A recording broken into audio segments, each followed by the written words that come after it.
Vous écoutez À Page Ouverte, le podcast qui vous recommande vos prochaines lectures. Un podcast de Raphaël Mariat. Dans cet épisode bonus, qui fait suite à la présentation de Madame Bovary, je vais vous raconter le procès de Flaubert. Parce que oui, en 1856, Madame Bovary ne passe pas inaperçue. Le personnage d'Emma choque. Une femme qui rêve d'ailleurs, qui trompe son mari, qui s'ennuie dans la vie. Mais qu'est-ce que c'est que ça ? Comment Flaubert a-t-il pu oser inventer une femme pareille ? Et pire encore, la prendre au sérieux, lui donner la parole et raconter ses désirs et frustrations. Résultat, en janvier 1857, Flaubert est accusé d'outrage à la morale publique et religieuse. Oui, rien que ça. Et il va devoir se défendre au tribunal. Alors dans cet épisode, je vous explique tout. Ce qu'on lui reproche, ce qui s'est dit pendant le procès. Et pourquoi cette affaire a changé le regard qu'on porte sur la littérature.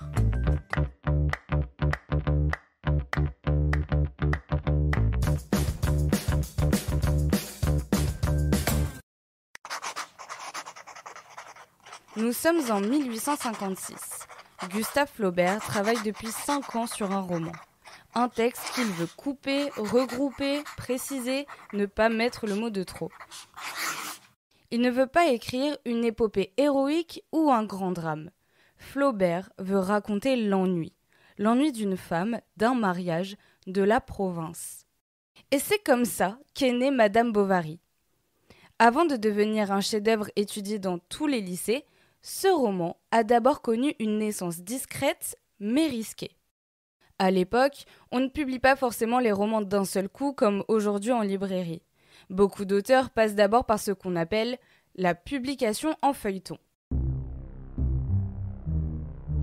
C'est-à-dire le présenter épisode par épisode dans un journal ou une revue littéraire.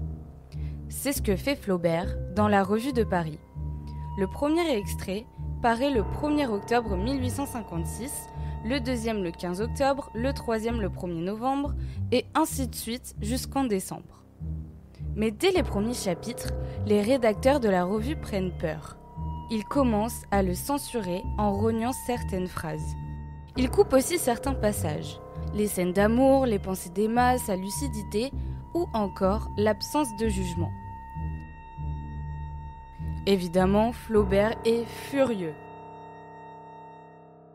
Son roman, façonné méthodiquement pendant de nombreuses années, se retrouve amputé. Et ce n'est que le début. Quelques semaines après la fin de sa publication, l'État décide de poursuivre Flaubert en justice.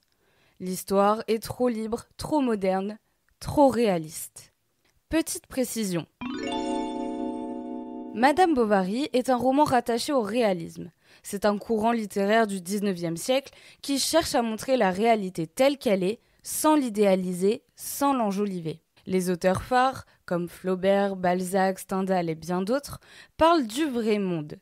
Et pour ça, ils observent la société. C'est comme ça que Flaubert a écrit La vie d'Emma Bovary. Quand il parle de ses illusions, ses adultères, son endettement, il ne la moralise pas. Il ne force pas le lecteur à juger Emma. Il établit juste un constat. Mais l'État n'adhère pas du tout. Donc il demande le jugement de Flaubert ainsi que de Laurent Pichat, le directeur de la Revue de Paris, et l'imprimeur Pillet. Ils sont poursuivis pour infraction à l'article 8 de la loi du 17 mai 1819 qui sanctionne tout outrage à la morale publique et religieuse ou aux bonnes mœurs. Et le procès commence dès le 29 janvier 1857 par la 6e chambre du tribunal correctionnel de la Seine. Flaubert n'est pas le premier écrivain à comparaître. Par exemple, en 1853, les frères Goncourt avaient été poursuivis pour le même motif après la publication d'un article dans la Revue de Paris. Maintenant que Flaubert est officiellement traîné en justice, vous vous demandez peut-être qu'est-ce qui s'est dit pendant le procès ? Est-ce qu'il y a des archives ? Alors, oui et non, car le décret du 17 février 1852 interdit de publier les débats des procès de presse. En clair, on n'a pas le droit d'en faire un compte-rendu officiel dans les journaux. Mais Flaubert sait que ce procès est important pour sa carrière et pour la littérature. Alors il engage un sténographe pour tout noter. Ce qui me permet de vous parler du réquisitoire d'Ernest Pinard qui mène l'accusation contre Flaubert. Et on peut dire qu'il ne le fait pas dans la demi-mesure. Déjà, il reconnaît que les termes juridiques sont un peu flous. Outrage à la morale publique et religieuse. Ça peut vouloir dire plein de choses. Mais il estime que, je cite, « des esprits droits et pratiques savent très bien de quoi il s'agit ». Traduction, circuler, il n'y a pas besoin d'explication.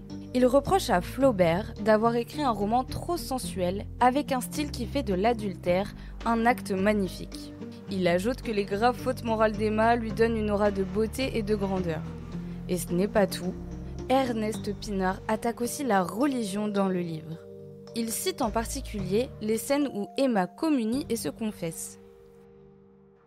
Bon, je sais, je suis pas censée vous dire la fin du livre, mais là je suis un petit peu obligée. Emma meurt à la fin. Elle reçoit l'extrême onction. Ernest Pinard ne comprend pas comment elle peut mourir jeune, belle, sans jamais avoir été vraiment humiliée ou punie.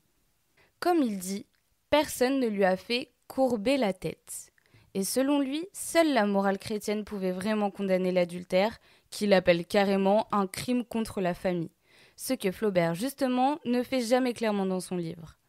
Pour Ernest Pinard, c'est clair. On ne peut pas écrire ce genre de choses sans être immoral. Et il va encore plus loin en s'en prenant à la littérature réaliste dans son ensemble. Il dit que ce genre littéraire est une offense à l'art et à la décence. Pour lui, le vrai responsable, ce n'est pas l'éditeur, même s'il a été jugé le premier, mais bien Flaubert lui-même. C'est sur lui qu'il demande au tribunal de faire tomber toute la sévérité de la justice. Pendant le procès, Flaubert ne parle pas. C'est son avocat, Maître Sénart, qui s'exprime pour lui. À noter qu'il est l'ancien président de l'Assemblée et ami de la famille des Flaubert. Sa plaidoirie dure 4 heures. Donc je ne peux pas vous la présenter en détail. Mais voici les points les plus importants à retenir. Il clame un discours dense et structuré, redoutablement efficace.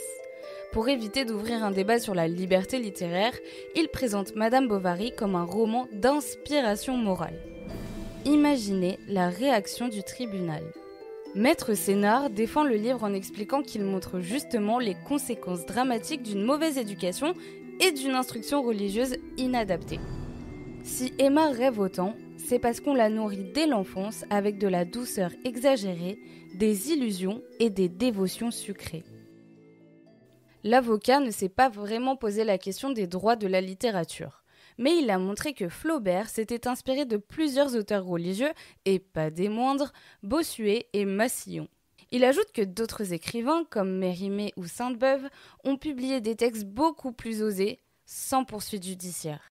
Il finit sa plaidoirie en attaquant Ernest Pinard. Il lui reproche de faire des montages des citations en sortant certaines phrases de leur contexte. Maître Sénart supplie le tribunal de ne pas condamner Flaubert et Madame Bovary, qui, je cite, est excellent dans son ensemble. Selon lui, ce roman ne peut qu'inspirer l'amour de la vertu et la haine du vice. Alors, verdict ? Le 7 février 1857, Flaubert est acquitté. Mais attention, cette non-condamnation n'est pas vraiment glorieuse. C'est plutôt un compromis. Les juges attestent que le roman dépasse les limites du bon goût, qu'il choque la morale, la religion et les fondements de la société. Mais que Flaubert, dans l'intention, n'est pas un auteur dépravé, qu'il n'a pas écrit dans un esprit de débauche. Et après tout ça, que devient Madame Bovary ? En avril 1857, le roman est enfin publié en version complète chez Michel Lévy. Les passages censurés dans la Revue de Paris sont réintégrés, et cette fois, il ne sera pas poursuivi.